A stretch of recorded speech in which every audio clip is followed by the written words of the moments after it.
Here at the Listening Post, we like to take a peek behind the curtain now and then, to go backstage and reveal how the news media really work.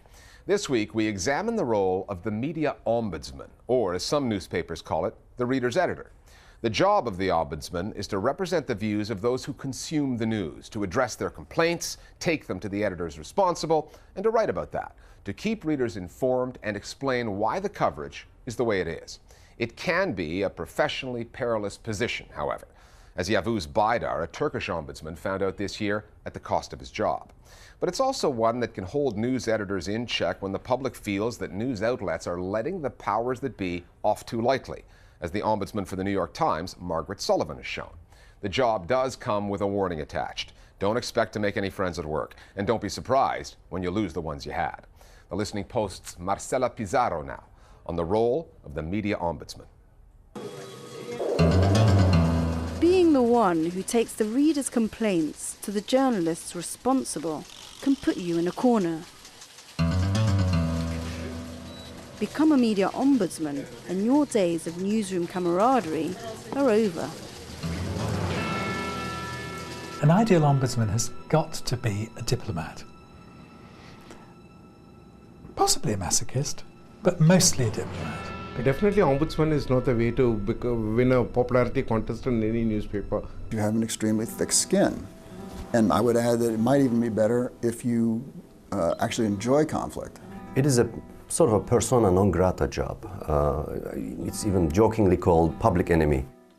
Yavuz Baydar, Turkey's first and for a long time only ombudsman, should know.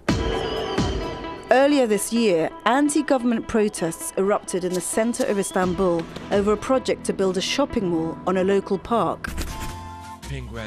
Most domestic media outlets first ignored the protests, then gave more airtime to the government.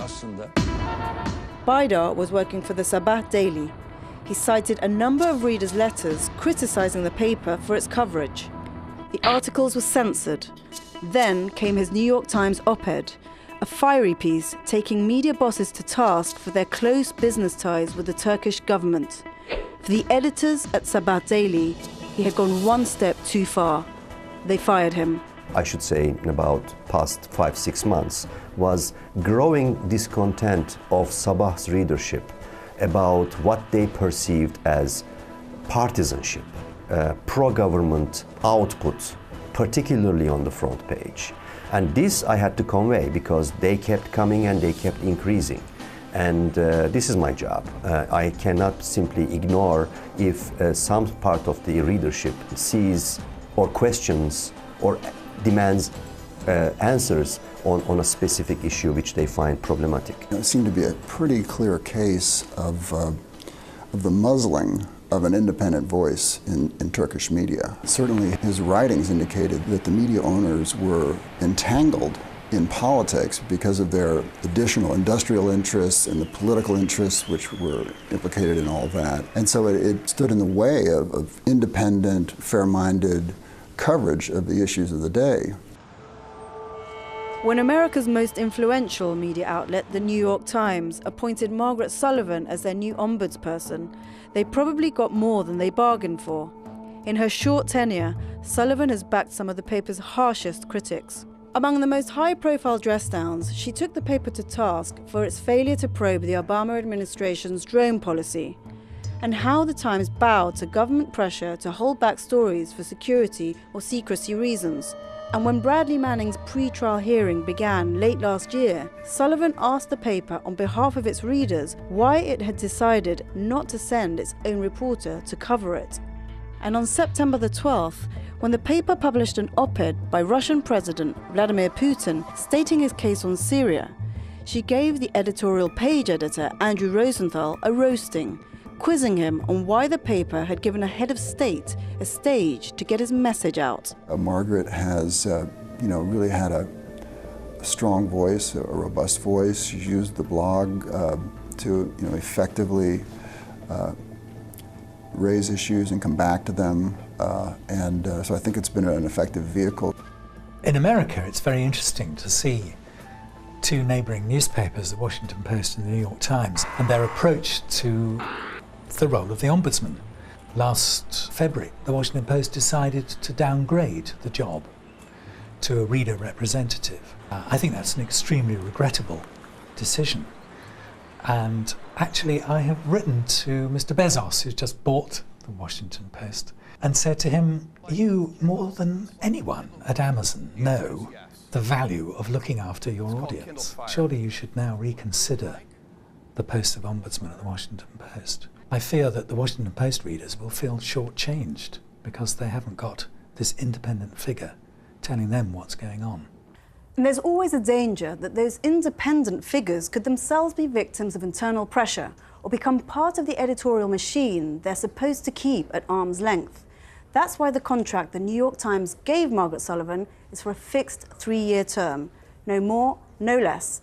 Sullivan's contract is non-renewable, and that's non-negotiable. That arrangement is designed to ensure that the ombudsperson pulls no punches and cozies up to no one. In a traditional industry facing unprecedented challenges in a new digital world and revenues that are cratering as a result, having an ombudsperson may be considered a luxury. But in India, where the media sector is bucking the global trend and actually growing, having an ombudsperson is one way to get an edge on the competition. A.S. Paneer Sullivan works for The Hindu, which says it's the only paper in India with a full-time person in the role. What is happening with the proliferation of media? And the same talking heads also become the columnists in some of the fast-growing papers. What we try to do by bringing in an ombudsman is to see that the element of plurality is retained. In that sense, ombudsman becomes an interesting watchdog, for the newspaper becomes a tapestry which has weaves much more larger voices rather than select few. And bringing together voices from across the spectrum is crucial in a country where divisions of caste, community and religion colour not just the reporting, but also the interpretation of the reporting. Late in September, following a spate of deadly communal violence in North India, Paneer Sullivan found himself on the same side as his paper's editorial board, responding to readers who complained that the Hindu newspaper's coverage had focused too much on the plight of Muslims caught in the violence up north. I'm not here to defend any particular person. Responding to newspaper readers is one thing, but what about the millions who get their news from TV? For instance, Colombian television has half an hour a week devoted to the ombudsman. Nos escribe un televidente para protestar. And she goes on and she talks about programs that people have complained about. It's an extremely good way of explaining to the viewer how television works and how sometimes television will get things wrong. Ombudsmen who work in television and radio often purely publish their findings on a website rather than on the air. Now, I don't think personally that's a good thing. I think they should be allowed airtime to talk and to explain to the viewer, particularly, how a particular process was arrived at. Surely Al Jazeera ought to be thinking about having such a person. And indeed, it would help any television station to absorb some of the problems that they have. More Global Village Voices now on media ombudsmen and what they do.